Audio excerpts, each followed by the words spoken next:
Hidup ini adalah kesempatan. Hidup ini untuk melayani Tuhan. Jangan sia-sia. Sebelum mendengarkan firman Tuhan hari ini, kita sama-sama berdoa. Bapa yang baik yang bertahta dalam kerajaan surga, kami mengucap syukur Tuhan buat berkat yang boleh kami rasakan hingga saat ini. Tuhan, pada kesempatan ini kami akan mendengarkan audio kita bilangan. Kiranya firman-Mu ini boleh menjadi berkat bagi kami dan nama Tuhan yang dimuliakan. Kiranya Tuhan memberkati kami dalam kehidupan kami. Mohon ampun dosa pelanggaran kami, karena kami berdoa dalam nama Yesus yang menebus kami dalam dosa. Amin. Tuhan berfirman kepada Musa di dataran Moab, di tepi sungai Yordan, di dekat Yerikho. Perintahkanlah kepada orang Israel, supaya dari milik pusaka kepunyaannya diberikan mereka kota-kota kepada orang Lewi untuk didiami. Juga haruslah kamu memberikan kepada orang Lewi tanah-tanah penggembalaan yang di sekeliling kota-kota itu. Kota-kota itu akan menjadi kepunyaan mereka untuk didiami, dan tanah-tanah penggembalaannya untuk hewan yang mereka miliki, dan untuk segala ternak mereka yang lain. Tanah-tanah penggembalaan kota-kota yang harus kamu berikan kepada orang Lewi itu ialah dari tembok kota keluar 1000 hasta berkeliling. Di luar kota itu haruslah kamu mengukur 2000 hasta di sisi timur dan 2000 hasta di sisi selatan, dan 2000 hasta di sisi barat, dan 2000 hasta di sisi utara, sehingga kota itu berada di tengah-tengah. Itulah bagi mereka tanah-tanah penggembalaan kota-kota. Mengenai kota-kota yang harus kamu berikan kepada orang Lewi itu, ialah 6 kota perlindungan yang harus kamu berikan, supaya orang pembunuh dapat melarikan diri ke sana. Di samping itu, haruslah kamu memberikan 42 kota. Segala kota yang harus kamu berikan kepada orang Lewi itu berjumlah 48 kota, semuanya dengan tanah-tanah penggembalaannya. Mengenai kota-kota yang akan kamu berikan dari tanah milik orang Israel, dari suku yang banyak jumlahnya, haruslah kamu ambil banyak, dan dari suku yang sedikit jumlahnya, haruslah kamu ambil sedikit. Setiap suku harus memberikan dari kota-kotanya kepada orang Lewi sekadar milik pusaka yang dibagikan kepadanya. Tuhan berfirman kepada Musa, berbicaralah kepada orang Israel dan katakanlah kepada mereka, apabila kamu menyeberangi sungai Yordan ke tanah Kanaan, maka haruslah kamu memilih beberapa kota yang menjadi kota-kota perlindungan bagimu, supaya orang pembunuh yang telah membunuh seseorang dengan tidak sengaja dapat melarikan diri ke sana.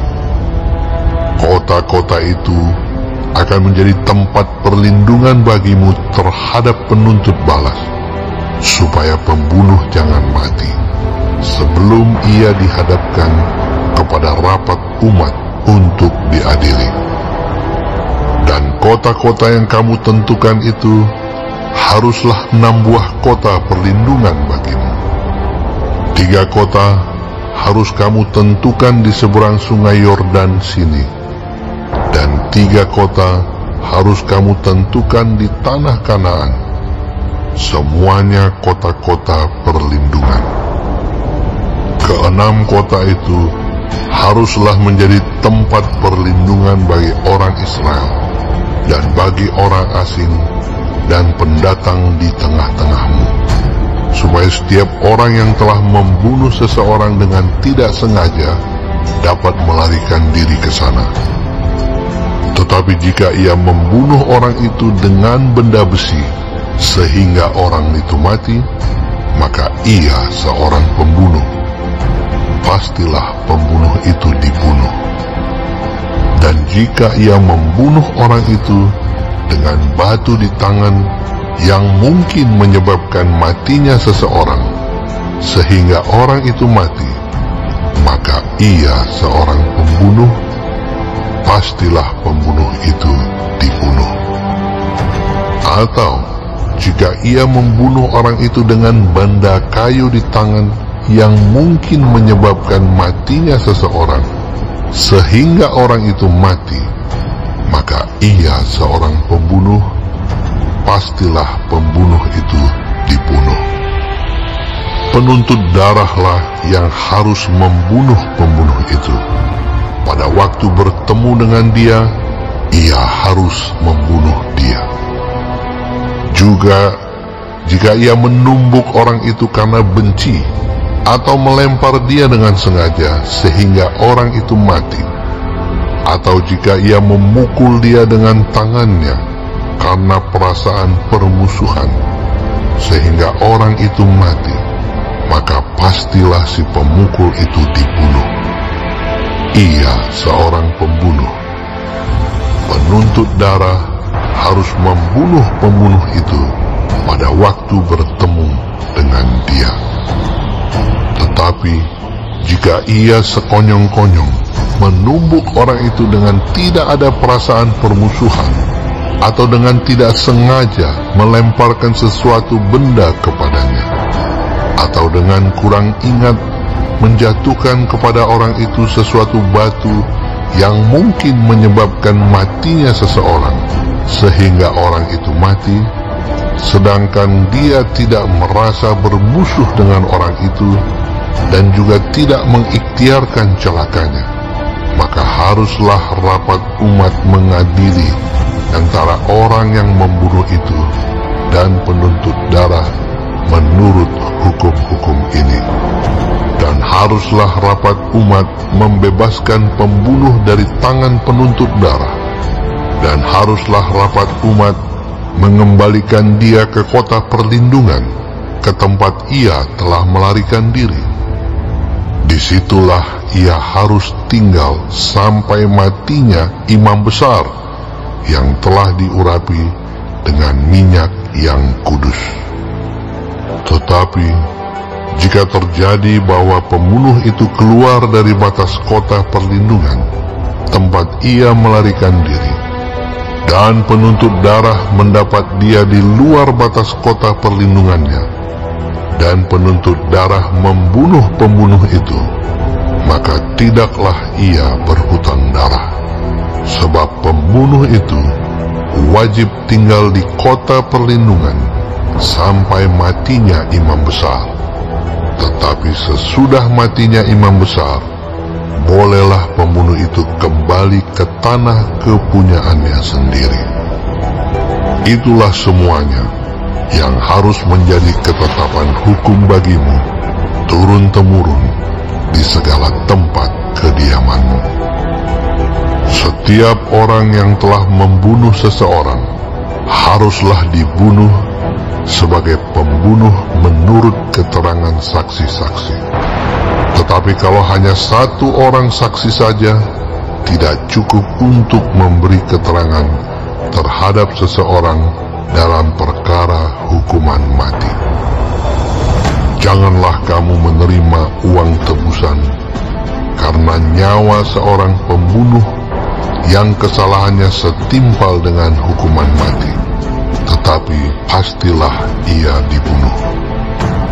Juga janganlah kamu menerima uang tebusan karena seseorang yang telah melarikan diri ke kota perlindungannya, supaya ia boleh kembali untuk diam di tanahnya sebelum matinya imam besar. Jadi janganlah kamu mencemarkan negeri tempat tinggalmu, sebab darah itulah yang mencemarkan negeri itu. Maka bagi negeri itu tidak dapat diadakan pendamaian oleh karena darah yang tertumpah di sana, kecuali dengan darah orang yang telah menumpahkannya. Maka janganlah najiskan negeri tempat kedudukanmu, yang di tengah-tengahnya aku diam, sebab aku, Tuhan, diam di tengah-tengah orang Israel. Baik, sebelum mengakhiri firman Tuhan hari ini, kita sama-sama berdoa. Bapa kami yang di surga, dikuduskanlah nama-Mu. Datanglah kerajaan-Mu. Jadilah kehendak-Mu di bumi seperti di sorga. Berikanlah kami pada hari ini makanan kami yang secukupnya, dan ampunilah kami akan kesalahan kami, seperti kami juga mengampuni orang yang bersalah kepada kami.